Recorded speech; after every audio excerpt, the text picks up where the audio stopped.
Yes, my name's David Raissi, David Raissi.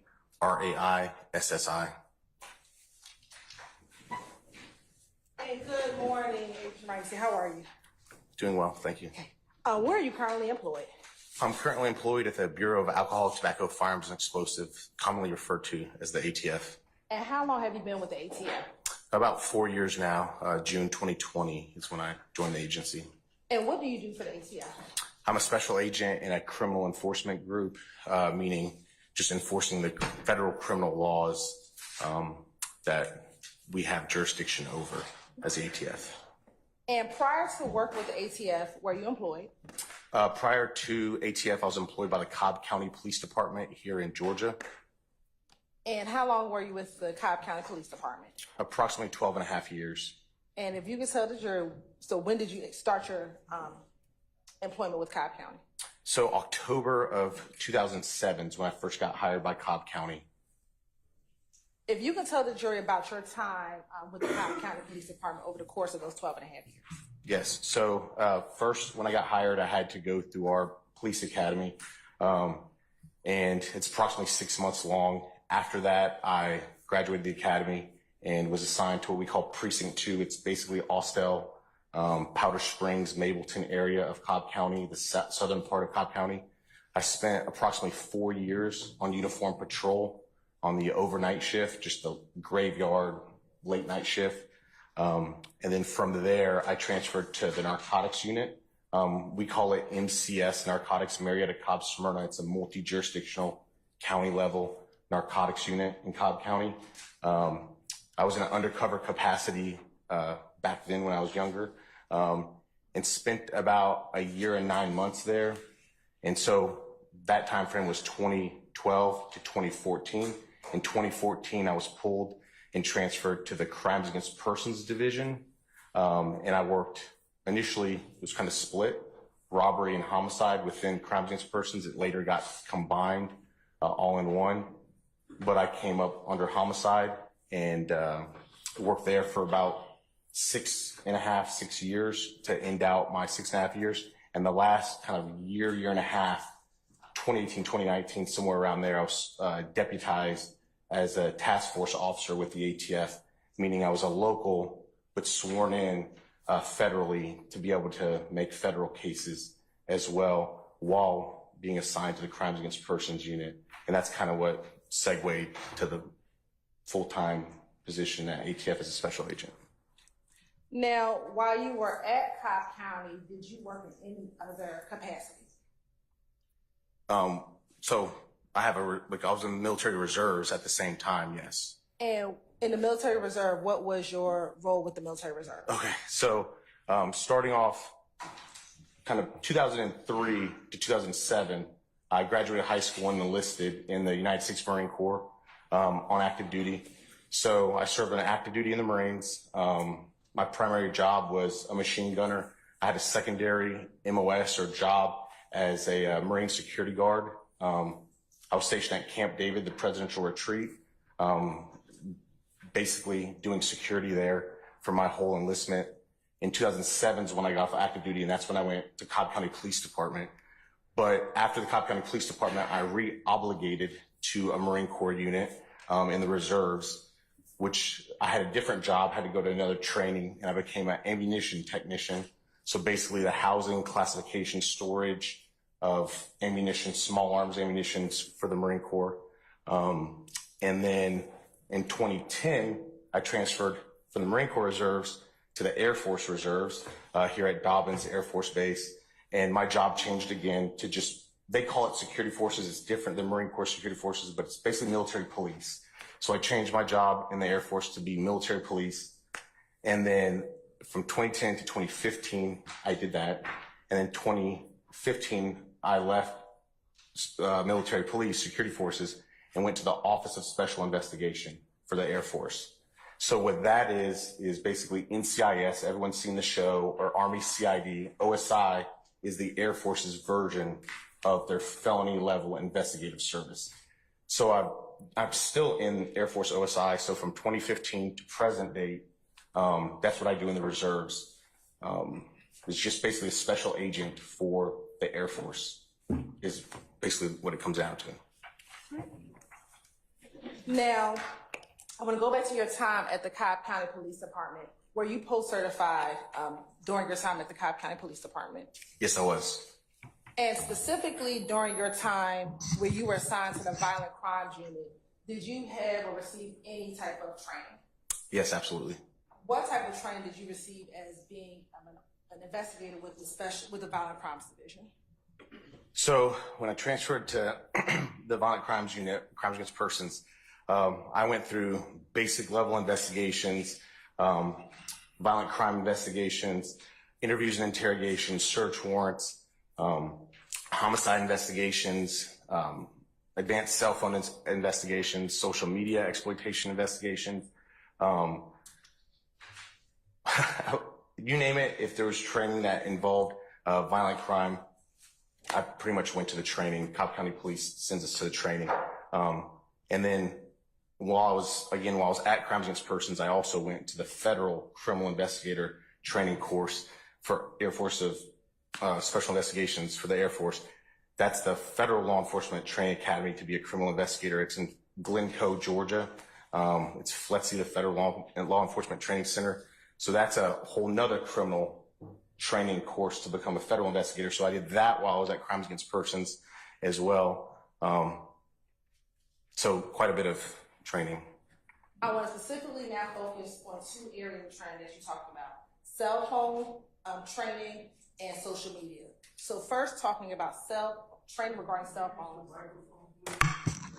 When we talk about training regarding cell phones, what type of training did you receive regarding cell phones? So I went to two different courses that were specifically kind of geared or had a large training portion. One was an advanced cell phone training class. It was put on by Patsy, the Peace Officers Training Council. It's just a private company that hosts post-certification training classes. That was specifically for cell phones, reading CDRs, call detail records, cell phone exploitation for like search warrants on the actual device. They touched on geofence search warrants as well. Then I also went to the advanced homicide course. It as well touched on that. The FBI CAS team, the cellular analysis survey team, taught a portion of the advanced homicide course where they also taught the same thing: cell phone analysis, reading historical data, geofence search warrants, and kind of the same thing. And then, of course, like the basic investigator training courses also touch on that. At FLETC, the Federal Law Enforcement Training Center, they also touch on that. So that training is kind of continuous, but at least those two courses were specifically kind of geared towards those advanced kind of investigative techniques with cell phones. And Agent Raissi, you're kind of like me. You talk real fast. Yes. So I want you to slow it down a little bit. Okay. For me? Thank you. About how many hours of formal training did you have with cell phones? So formal training, specifically geared towards it, I'd say probably 80 hours because it's two training classes, two 40-hour training classes, I believe it was, give or take somewhere around there. In addition to having classroom training, did you get any other training on how to read cell phone CDRs? Yes, absolutely. So basically on-the-job training as well. Senior detectives or analysts that we work with, kind of when you get a criminal case and you're a baby detective or baby investigator, you have a detective training officer that kind of walks you through learning your first cases. And so those first couple of like months when you're a detective, you're getting the search warrants, you're kind of cutting your teeth basically doing investigations. And so you would have the senior detective training you and showing you as well. So on the job training as well. And did you have the occasion to get call detail records in the case that you were investigating while at Cobb County? Yes. And if you can give an estimation in about how many of your cases that you handled while in the Violent Crimes Unit did you receive call detail records for? We get CDRs for the vast majority of violent crime investigations that we do in Cobb County. I can't say every single one, but certainly ones where we know a phone number, we can develop a phone number, we develop a suspect, and we have a criminal prosecution. it's kind of standard. If I turned in a case file without kind of getting a call detail record or getting a search warrant for that. I'll stand this to form. You can defer it. Was it a requirement of you to get call detail records and majority of the cases that you handled? You could call it a requirement. It was an expectation. Okay. And with the call detail records that you've received, have you had the occasion to plot cell phone tower information based upon the call detail records that you've received? Absolutely. Overruled, sir. Yes. Now, in Cobb County, outside of yourself as the investigator plotting call detail records, did you have any other individuals within the department that would also assist or handle plotting or analyzing of call detail records? Yes. Who were those individuals? So we had crime analysts that had access to basically other tools, systems, computer programs that would help plot that data as well. We kind of changed companies that we had a lease with as a provider during my time there. But yes, we utilized two primary companies that I could recall. And let me ask you this. When you were plotting records for yourself, what type of system would you use in order to plot the data? So if I had the raw data and I was looking at it initially, I didn't use a computer program. I did it myself. So what I would do is look at, depends on the cell phone provider that we're discussing, but sometimes they come back as an Excel document with different columns and it would give you different information. Sometimes, depending on the provider, it would come up not as a Word document, but kind of like a PDF, and it would give you the same data, but stylistically different on the return from that company. And so depending on which company you got, depending on how easy it was to plot the data. But I would just take on some of them the latitude and longitude that was provided there for that cell tower and put it simply into Google. There's other websites as well, like Radius Drawer, that you can drop it in, but you could simply put it in Google and hit go, enter, and then it'll take you to the latitude and longitude. And so you would get basically the Google would show you where that cell tower was. And I know we've been using the term plotting. What is plotting? So that's just taking that data and again, putting it like on a map, utilizing Google or utilizing one of those systems like Radius Drawer or one of those computer programs. And then it would just basically place like pin drops. Like if you had a cell phone and you just dropped a pin, basically placing pins on the map. And plotting is just kind of placing those pins. Now, you talked about the data analysts that were hired at Cobb County. Did you always utilize their services? Yeah, we would. So I would basically do a rough plot it myself, and then I would formally send off either email or drop a disk off to one of the crime analysts and have them utilize one of the systems like CellHawk or PLX PinLink or whatever provider we had at that time. They would basically dump the data, drop it into that system and let the system process it for more formal plotting or drawing. But I would also do it myself. And when you were at Cobb County at the Violent Crimes Unit, did you work a particular shift? Yes. What was that? So initially I worked the evening shift. So the afternoon hours from about 1:30 till about 10 or 11 at night. Our hours changed later on. But then at the latter part, I worked day shift. But during this investigation, I was working the evening shift.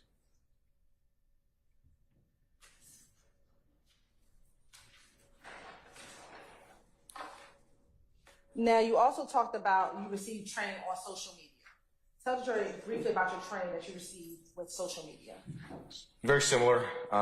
So on the job training, right? We all have social media. We all know how to search things on Facebook or Instagram or one of the social media platforms. So on the job training, but then also formal training from a post-certified instructor that basically teaches you. The course covered, obviously, seeing an open profile to how to actually get a search warrant and upload it in the different programs, because every provider has a different way to upload a search warrant. So from step 1 to step Z or A to Z, just explain the whole process of how to get search warrants, what you're looking for, what kind of information you can get out of a search warrant or subpoena to those social media platforms, and just kind of covering everything, what they are, to how to exploit them in an investigation. Okay. Now, while in the violent crimes unit, did you ever get any training as it related to gangs? Yes. What type of training did you receive? I think it was another 40-hour, or it was a 3-day or 5-day gang training put on by our gang unit at Cobb County.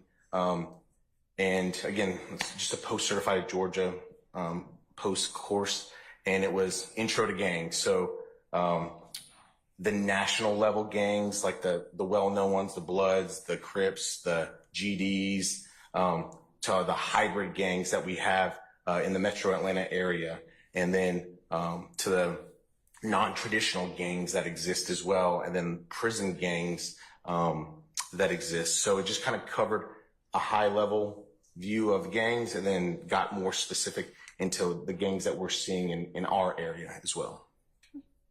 And while you were in the violent crime unit, let me be clear, were you assigned to the gang unit? No, I was not. Would gangs come up in your investigation by being a detective in the violent crimes unit? Absolutely, without a doubt.